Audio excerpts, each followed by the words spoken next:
Fear Switch, The Heart of Cali by Elton Thomas. Chapters 19 through 24. Chapter 19. Raja's Ultimatum, a Dojo in Fear.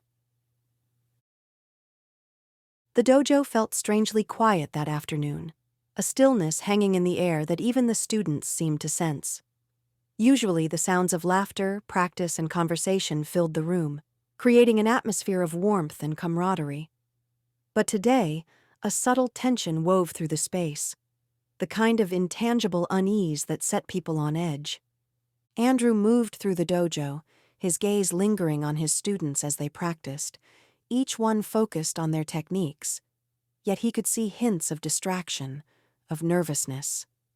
The silence was broken only by the faint shuffle of feet, the occasional clatter of sticks.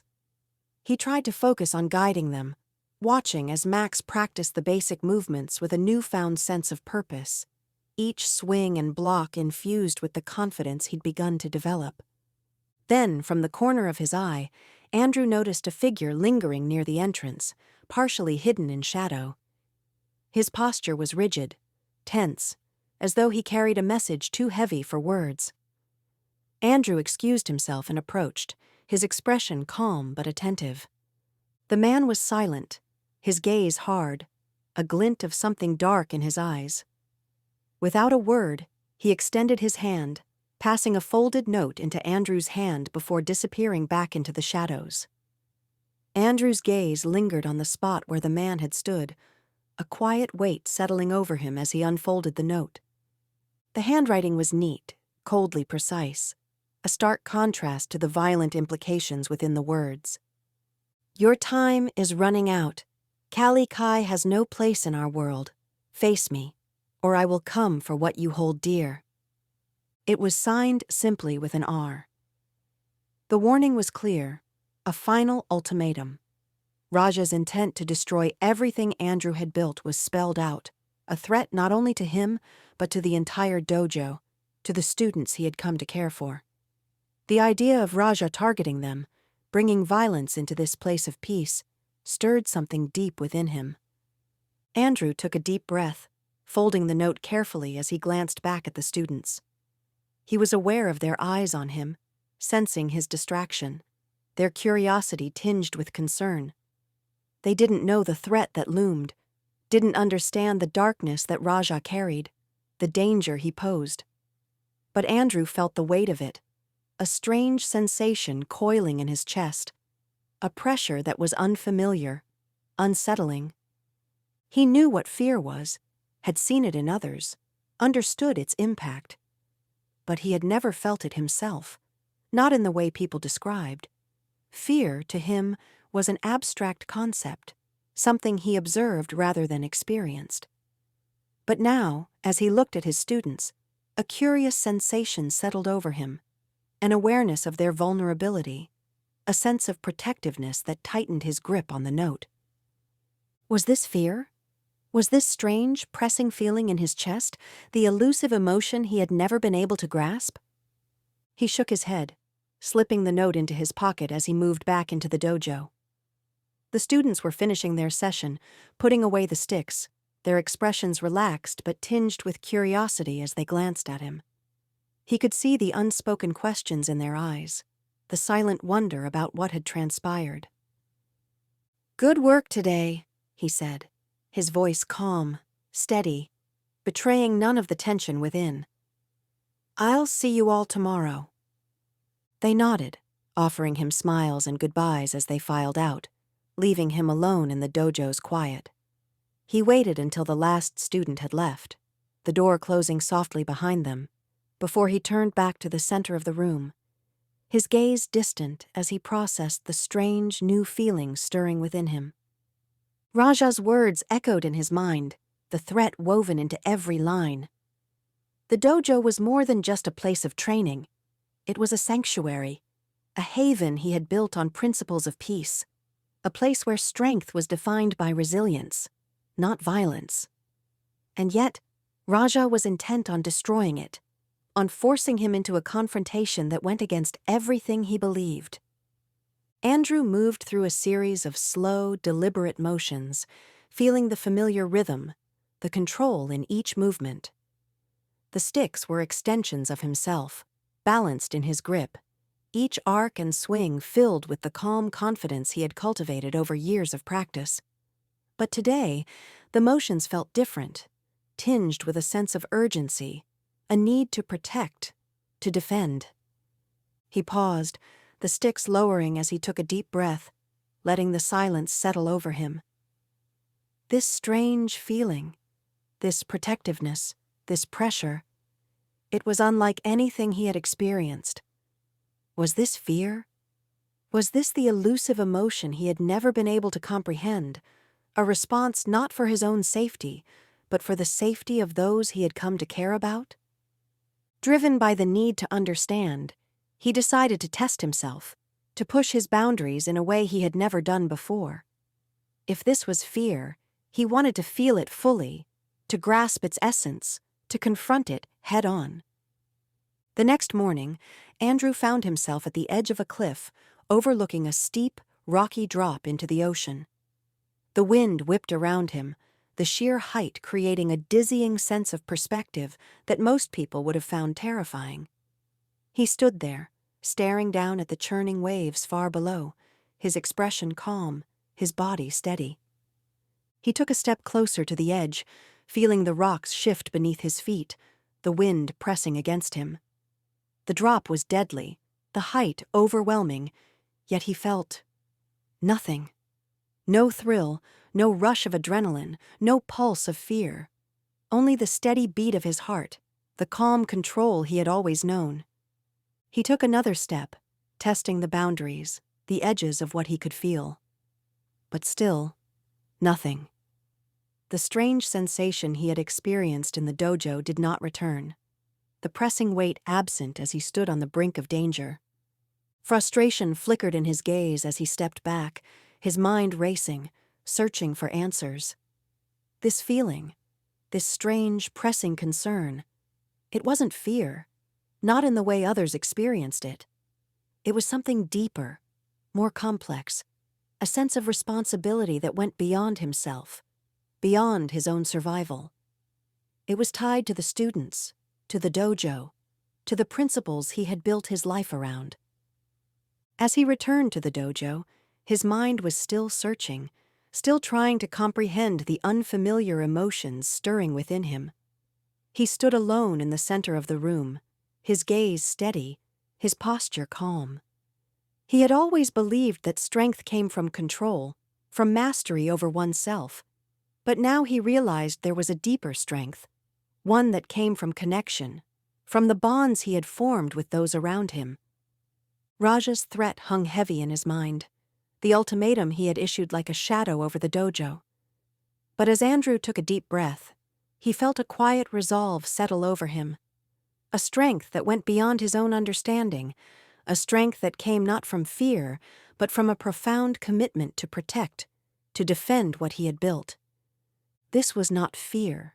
It was love. Love for his students, love for the principles that defined him, love for the peace he had dedicated his life to. And as he stood there, the realization washed over him, a calm acceptance filling him. He would face Raja, not out of fear, but out of duty, out of love. Chapter 20. Strength in Numbers, a Dojo United. The dojo was alive with the sound of determination, the rhythmic shuffle of feet, the crisp crack of sticks meeting in controlled flutters, the low murmur of students guiding one another. It had been weeks since Max and Stacy had first joined, and in that short time, something transformative had spread throughout the group.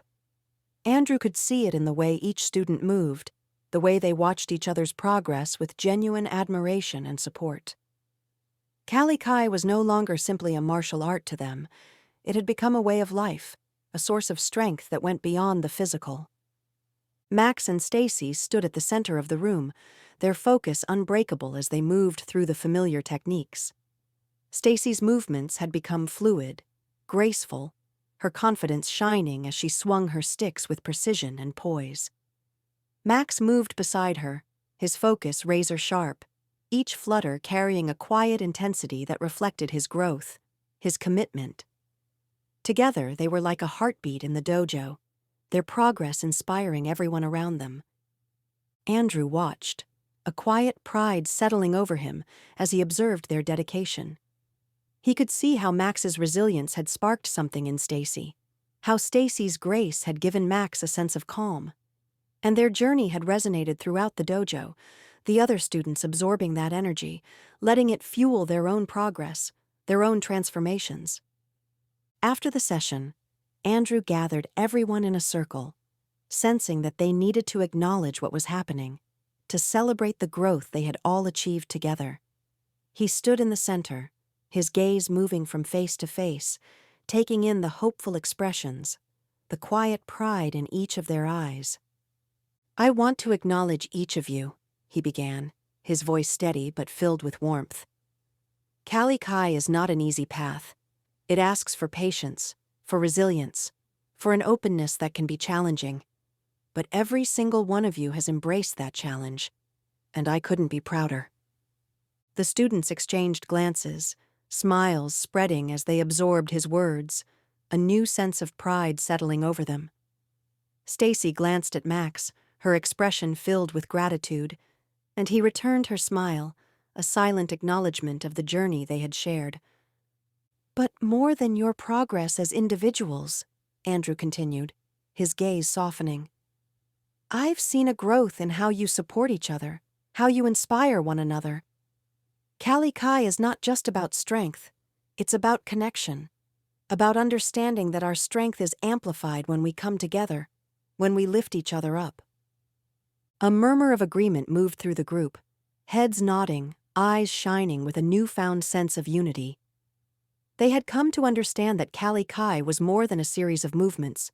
It was a philosophy, a way of finding peace and power within themselves and in each other.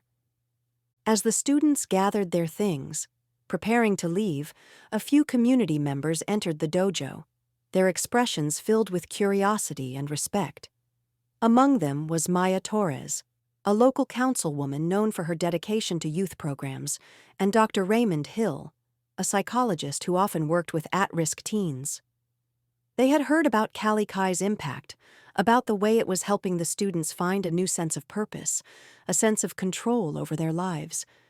They watched as the students interacted, their postures relaxed but grounded, their faces reflecting a quiet confidence. Andrew approached Maya and Dr. Hill, extending a hand in greeting, his expression calm but welcoming. "Thank you for coming," he said, his voice warm. "It's an honor to have you here." Maya nodded, her gaze sweeping over the dojo, taking in the serene yet focused atmosphere. "I've heard so much about what you're doing here, Andrew. Cali is making a real difference in these young people's lives. It's inspiring." Dr. Hill nodded in agreement, his expression thoughtful. "I've seen many programs, but there's something unique about what you're building here. The emphasis on control, on finding inner peace. It's something that could benefit a lot of the young people I work with." Andrew smiled, a sense of validation settling over him. He had always believed in Cali principles, in the philosophy that strength and peace could coexist, that they were two sides of the same coin. To see others recognizing the impact of this path, to know that it could benefit the wider community, was a profound realization. Maya stepped forward, her gaze earnest. "If you're open to it, I'd like to explore ways to support Cali. We could bring more young people in, maybe even develop a partnership with local schools. What you're doing here, it's something that could change lives." Andrew felt a deep sense of gratitude, his heart swelling as he considered the possibilities. "I would be honored, Maya. Cali was always meant to be more than a martial art. It's about finding balance, resilience, a way to face life's challenges with strength and compassion. If we can share that with more people, then that's the ultimate goal." They continued to discuss possibilities, ideas flowing between them as they envisioned what Cali could become, how it could reach more young people, offer them a sanctuary, a path to growth and peace. But even as they spoke, Andrew felt a flicker of concern in the back of his mind. Raja's threat lingered, a shadow that had not yet passed, a danger that grew with every success, every new step forward. As they finished their conversation, Max and Stacy approached, their expressions filled with curiosity and excitement. "We heard you talking about bringing more people to the dojo," Stacy said, her eyes shining. "That would be amazing. I think Cali Kai could really help a lot of people." Andrew nodded, smiling at their enthusiasm.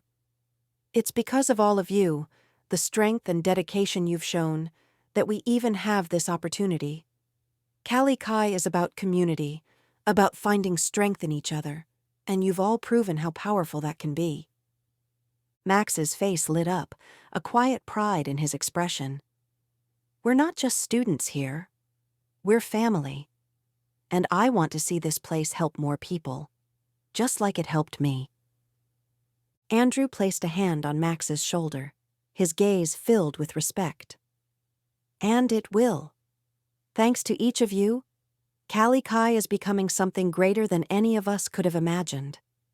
Yet, as he looked at the faces of his students, his heart heavy with a sense of protectiveness, Andrew couldn't shake the feeling that Raja's anger was growing, that the threat to Cali Kai was escalating. He knew that Raja would see this expansion as a provocation, as a direct challenge to his belief in the original brutal principles of eskrima. But Andrew refused to let that fear taint the progress they had made. The dojo had become a symbol of hope, a sanctuary where peace and resilience reigned, and he would do everything in his power to protect it. As the students and community members left, a quiet sense of unity settled over the dojo, a feeling of strength that came not from one person, but from all of them, from the bond they had built, the shared commitment to a path of peace. Andrew stood alone in the quiet dojo, feeling the calm settle over him. He was no stranger to challenges, to obstacles, but he had always faced them alone, relying on his own resilience. Now, he realized, he wasn't alone. The dojo was filled with people who believed in the principles of Cali Kai, who were willing to stand by him, to protect what they had built together. And as he prepared to leave, he felt a quiet, unbreakable resolve settle within him. Raja's anger may be growing, but so was their strength. They were united, bound by a shared purpose, a shared belief in the power of peace. And together, they would face whatever challenges lay ahead, knowing that their strength came not from violence, but from the resilience and unity they had forged together. Chapter 21. The Calm Before, Anxiety in the Dojo. The dojo was quiet in a way that felt unnatural, the usual sounds of practice and conversation subdued. There was an energy in the air, a tension that seemed to pulse just below the surface, filling the space with a quiet unease. The students moved through their routines with focus, but their laughter and easy chatter were missing, replaced by glances cast at Andrew when they thought he wasn't looking. Andrew stood at the back of the room, his arms crossed, his expression thoughtful as he watched his students. There was a stillness about him, a quiet resolve that he wore like armor. Though he had kept Raja's threat to himself, a part of him sensed that the students could feel the gravity of what was approaching, even if they didn't know the details. Max and Stacy practiced together, their movements slow, deliberate, a mirror of the tension that had taken hold of them. Max's brow was furrowed in concentration as he moved through a series of flutters and flaps, his body taut with a focus that went beyond the motions. Stacy followed, her posture just as serious, her gaze fixed on her partner as she moved with him, their sticks clattering softly with each flutter. Across the dojo, a few other students exchanged quiet looks, their expressions uncertain. They had grown used to Andrew's calm, steady presence, his ability to ground them, to make them feel safe. But today, there was a subtle shift in his demeanor, a distance that made them uneasy. Andrew sensed their worry, the silent questions in their eyes, the way they seemed to look to him for reassurance. And though he longed to ease their concerns, to offer them the peace they sought, he knew that he couldn't. Not this time. This was a battle he had to face alone, a test of his resolve, of everything he had built.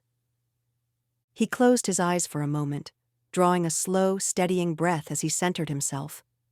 The teachings of Cali filled his mind, the principles that had defined his life: control, balance, resilience.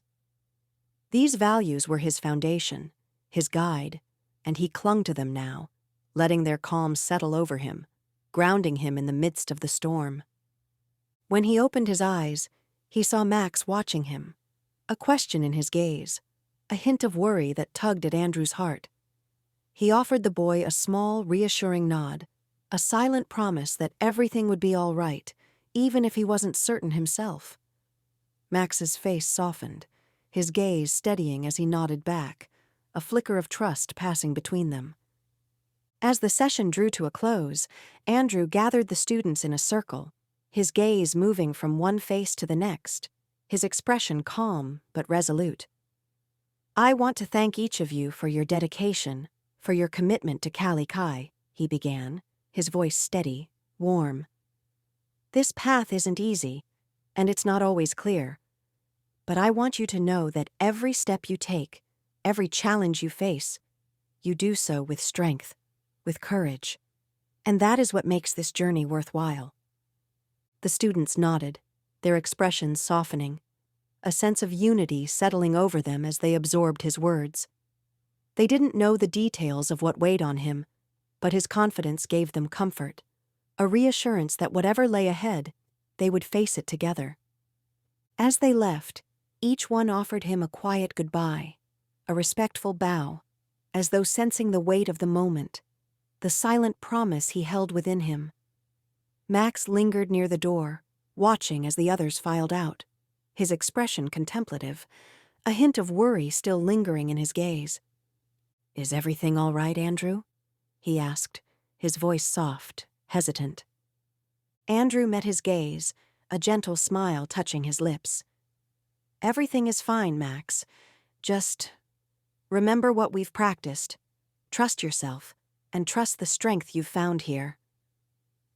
Max nodded, his eyes searching Andrew's face for a moment before he turned and left, the door closing softly behind him. Andrew watched him go, a mixture of pride and protectiveness filling his heart. Max and the other students had become a part of him, a reason to protect the principles of Cali, to defend the path he had chosen. When the dojo was finally empty, the silence settled over him, deep and unbroken. He stood alone in the center of the room, his gaze distant as he considered what lay ahead, the challenge he would soon face. He knew that Raja would bring everything he had, that this was not simply a test of skill, but a battle of ideologies, a clash between the ruthless power of the past and the peaceful strength he had cultivated.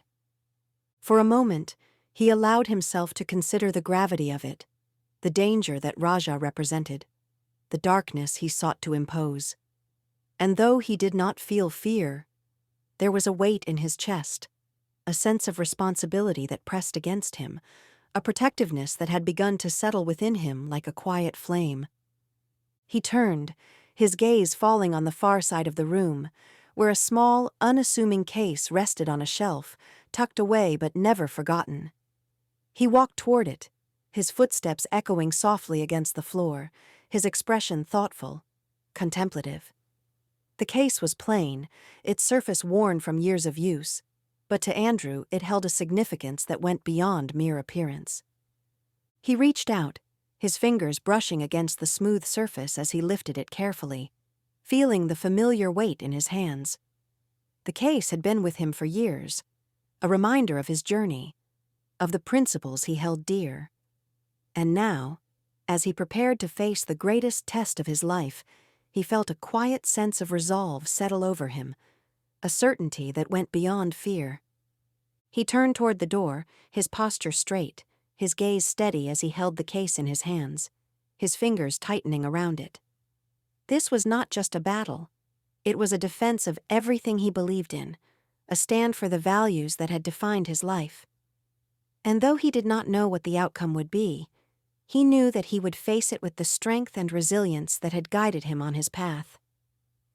As he stepped into the night, the quiet darkness enveloped him, a calm settling over him as he made his way toward the challenge, the weight of the case in his hands, a silent reminder of the journey he had chosen, the path he would defend. Chapter 22. The Discovery. Lori and Max Find the Notice. The dojo was quiet as the last of the evening's warm light streamed through the windows, casting long shadows across the floor. Lori moved through the room with a familiar ease, her steps slow and thoughtful as she tidied up the space. Max was just outside, helping one of the younger students gather their belongings, his voice carrying a friendly tone that brought a smile to Lori's face. She felt grateful for the way Cali had woven itself into their lives, providing them both with an anchor, a place of peace and resilience.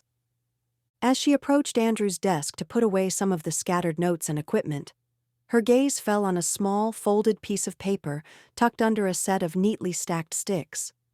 The edges of the note were creased, the fold tight, as though it had been handled with care, yet held a certain urgency. Curiosity piqued. Lori hesitated, her fingers brushing over the paper.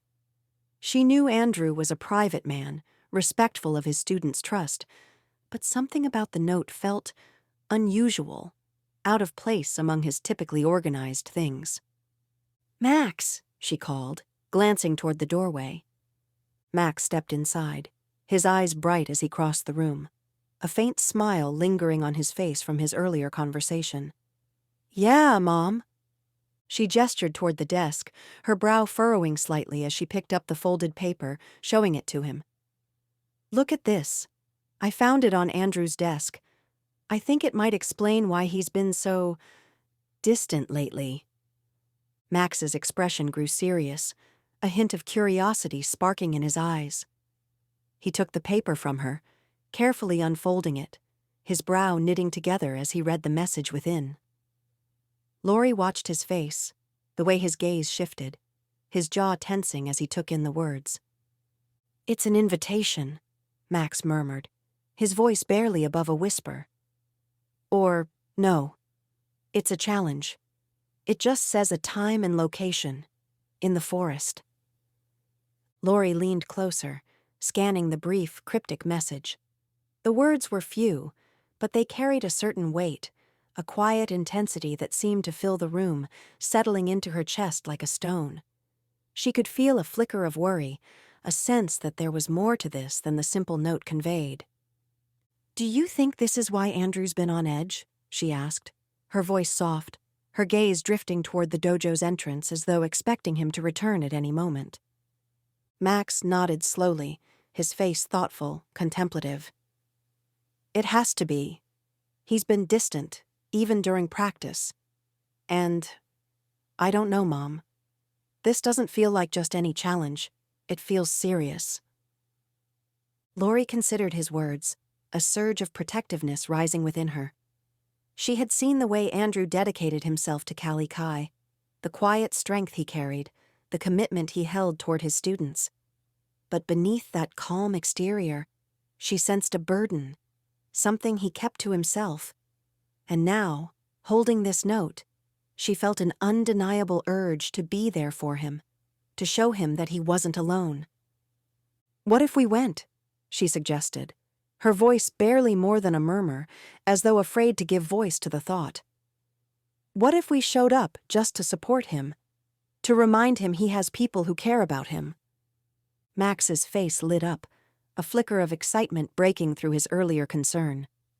"I think he'd like that, and he might not say it, but I bet it would mean a lot to him to have us there."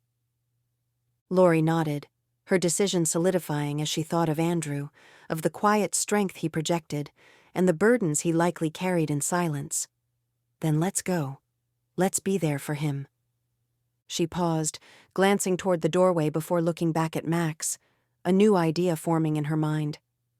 What if we invited Thomas and Stacy, too? They've become part of this dojo, part of this journey. and I think they'd want to be there just as much as we do." Max's smile grew, a spark of excitement and determination shining in his eyes. "Yes, let's do it. We can all go together, surprise him.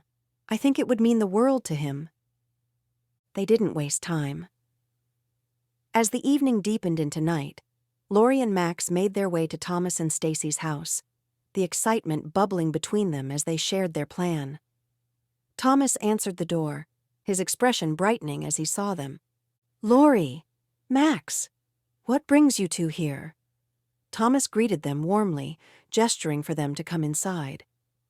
Lori smiled, glancing at Max before turning back to Thomas. "We found something at the dojo. A challenge, a note on Andrew's desk. We think it's why he's been acting differently lately. And we thought it might mean a lot to him if we showed up to support him.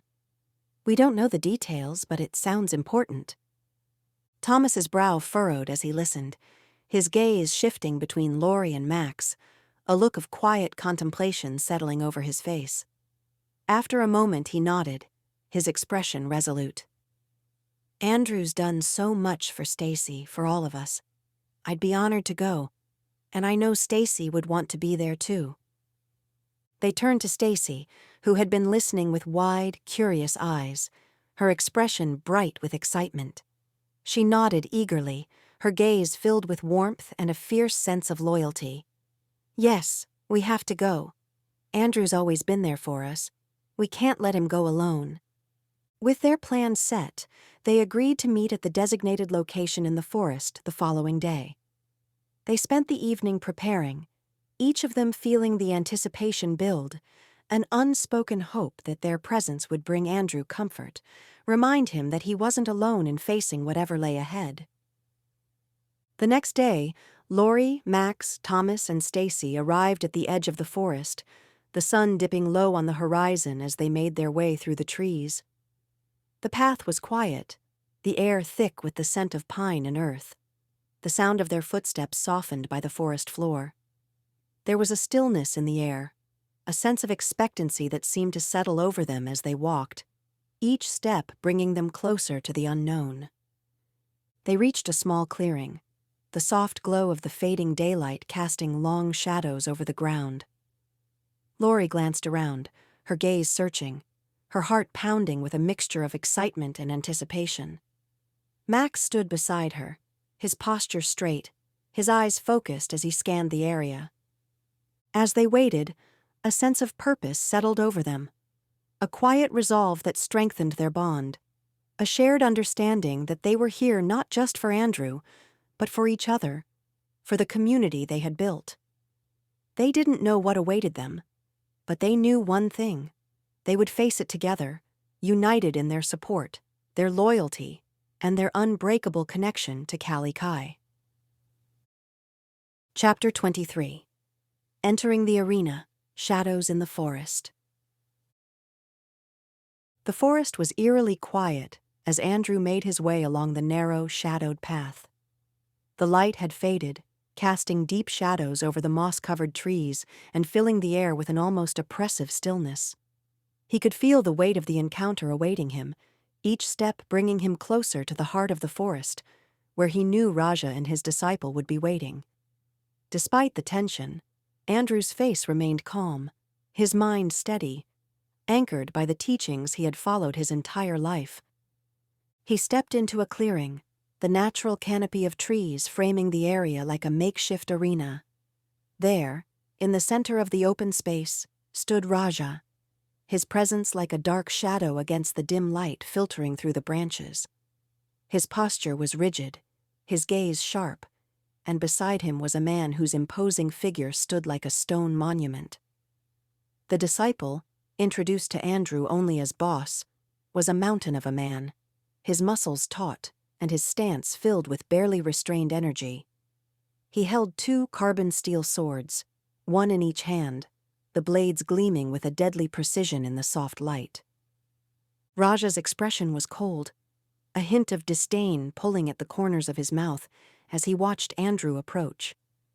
Andrew returned the gaze, his calm unwavering, his eyes holding a silent resolve. He moved to the center of the clearing, facing Raja and Baus, his posture open, his expression gentle. "Raja," Andrew began, his voice carrying easily in the stillness, filled with quiet conviction. "I appreciate the legacy of eskrima, the strength and tradition it carries. Our arts, our philosophies, they don't have to compete. They are two sides of the same coin, serving different purposes. There's room enough for both, for eskrima and for cali." Raja's face hardened, a flash of anger darkening his eyes.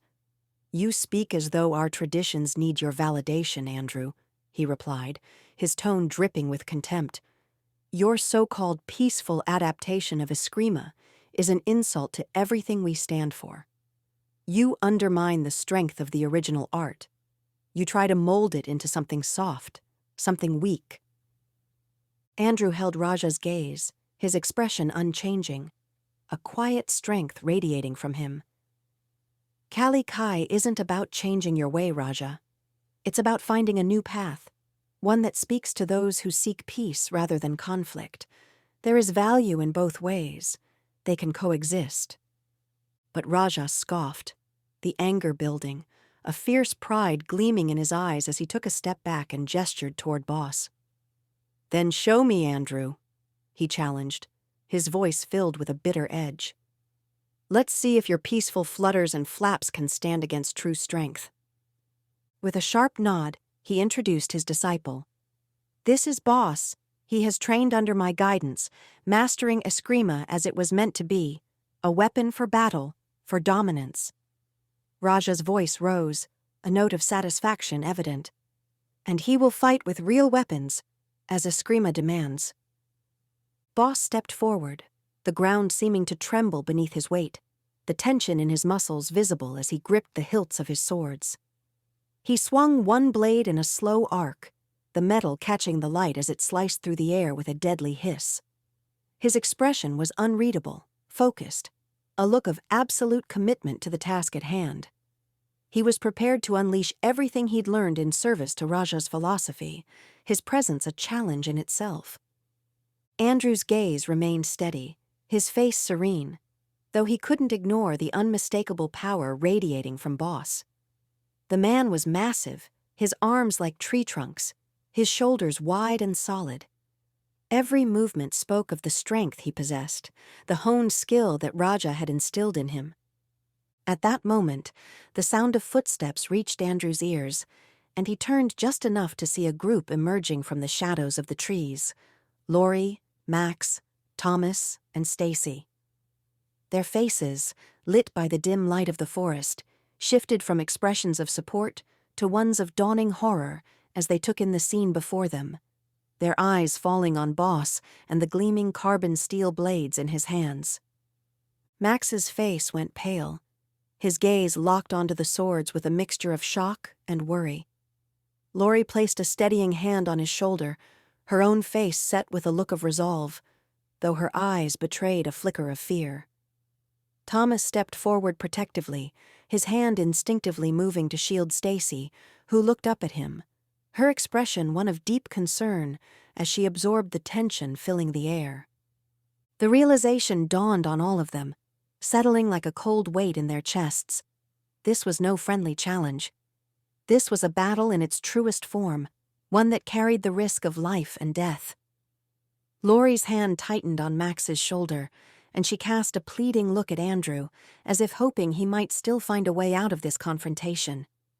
But Andrew met her gaze with a calm that was both reassuring and unsettling. A silent promise that he understood the stakes, that he would face this challenge with the same resolve that had guided him through his life. Raja's voice cut through the silence, his words directed at the newcomers, but his gaze fixed on Andrew. "Welcome," he said, his tone mocking. "I see you've brought an audience, Andrew. They'll witness the reality of eskrima, the power that lies in strength, in dominance. Perhaps then they'll understand the futility of your so-called peace." Andrew ignored the taunt, his focus unwavering, his expression softening only as he glanced once more at Lori, Max, Thomas, and Stacy, offering them a small nod of reassurance. He then turned back to face Baus, his posture relaxed, his movements graceful, as though the danger posed by the swords meant nothing to him. Baus lifted his swords, his gaze narrowing as he studied Andrew, his muscles tensing in anticipation. He shifted into a ready stance, the swords gleaming with deadly intent as he prepared to unleash his first strike. Andrew watched him, calm and centered, his hands relaxed at his sides. He hadn't revealed the weapons he'd brought with him, the ones hidden in the case back at the edge of the clearing. Instead, he held on to the belief that this confrontation could still end without bloodshed, that his calm resolve might be enough to stand against the violence Baus intended to bring. The silence in the clearing was absolute, the tension thick as both men stood poised, a moment of quiet before the storm. Andrew could feel the weight of his students' eyes on him, their collective hope mingling with a fear that they didn't dare voice. He let their presence anchor him, grounding him in the principles that had guided him, the teachings that defined Cali. And then, as the light continued to fade, casting long shadows over the forest floor, he took a deep breath, centering himself in the calm, unshakable resolve that had become his armor. He met Baus's gaze with a quiet strength, a reminder that, even in the face of violence, he would not abandon the path of peace. Chapter 24. The Heavy Chains, Baus's Conflict.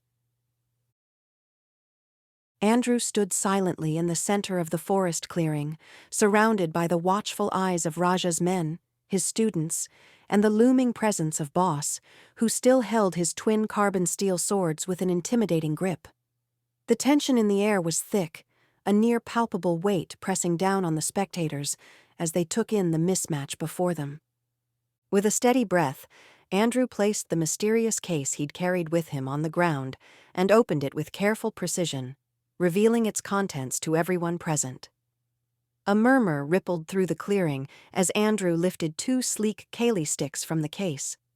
They looked like ordinary wooden sticks, polished and unassuming, yet Andrew's grip on them spoke volumes. The crowd's reaction was instant. Raja's men burst into laughter, the sound mocking and cruel as they watched Andrew face off against Baus with nothing more than wooden sticks.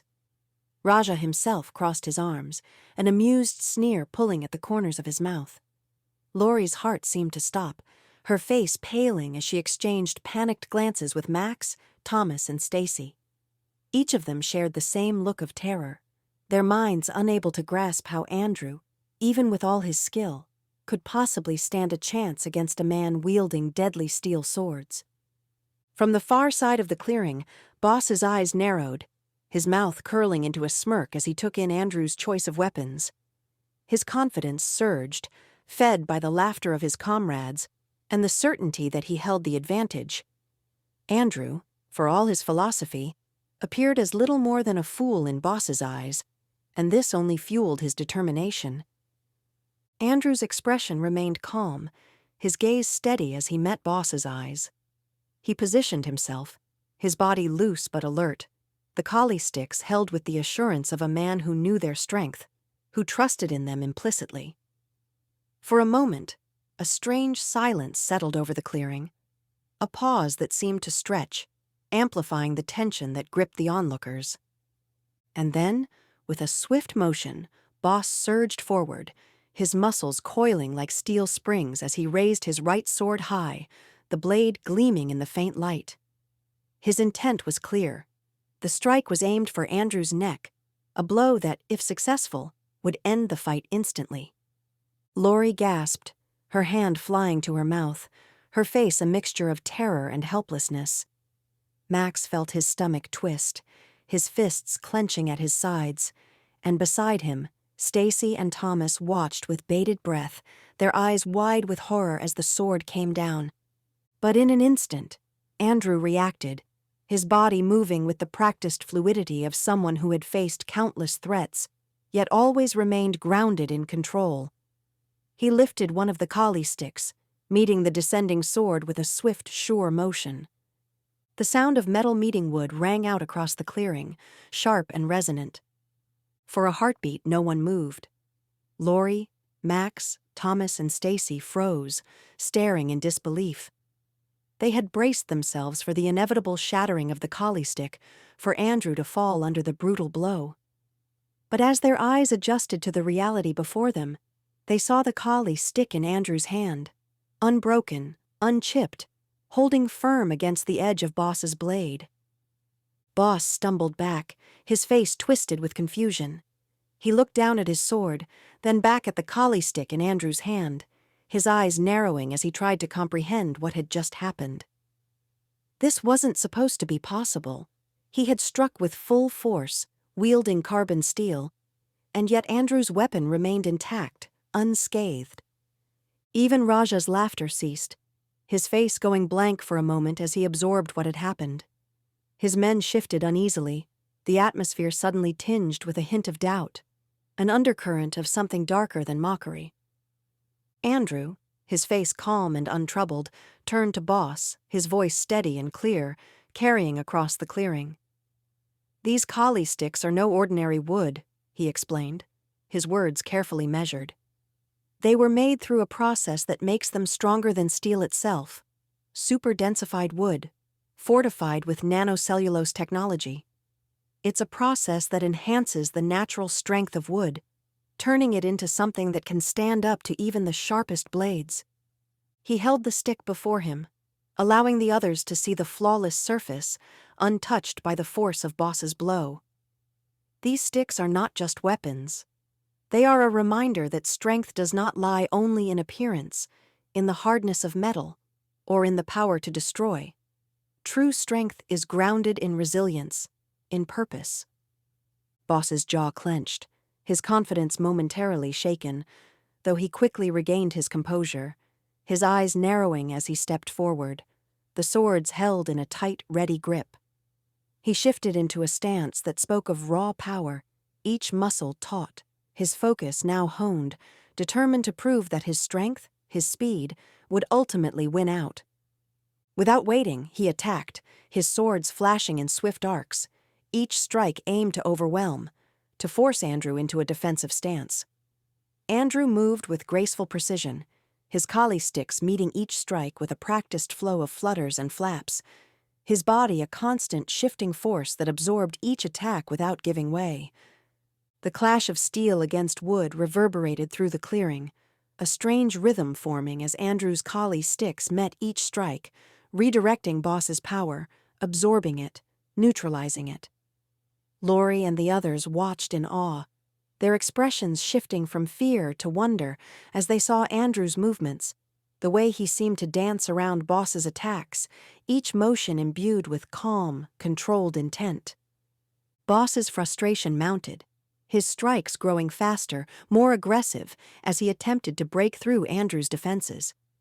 But Andrew remained steady, his focus unbroken, his collie sticks moving in smooth arcs, each flutter and flap designed not to overpower, but to outlast, to maintain control. As the fight continued, Baus's breathing grew heavier, the strain beginning to show in his face, in the tension of his shoulders. Andrew, however, remained calm, his breath steady, his movements unhurried, as though he were part of the forest itself, grounded, immovable. In a swift motion, Andrew sidestepped a downward strike, his collie stick flicking up in a controlled flutter, redirecting Baus's blade and forcing him to shift his weight. Baus stumbled slightly, his balance momentarily compromised, and Andrew used the opening to step back, putting space between them. Baus's eyes flickered with a hint of doubt, his face a mixture of frustration and confusion. For the first time, he felt the weight of his swords, the heaviness of his own strength, and realized that brute force alone would not break through Andrew's calm resolve. Andrew met his gaze, a quiet strength in his eyes, a message unspoken but clear. His stance was relaxed, his collie sticks held loosely, a reminder that he was not there to destroy, but to demonstrate a power beyond violence. For a moment, silence settled over the clearing, the tension lingering as the two men stood across from each other, breathing heavily, each assessing the other. And then, As Baus prepared to launch another attack, Andrew shifted, his body flowing into a new stance, his posture open, his focus unyielding. The battle was far from over, but Andrew's message was clear. His cali sticks, stronger than steel, were not weapons of destruction, but tools of resilience, symbols of a philosophy that valued peace over power, control over aggression. In that moment, the spectators saw not just a fight, but a testament to the strength of Andrew's beliefs, a reminder that true power lay not in the capacity to destroy, but in the courage to endure.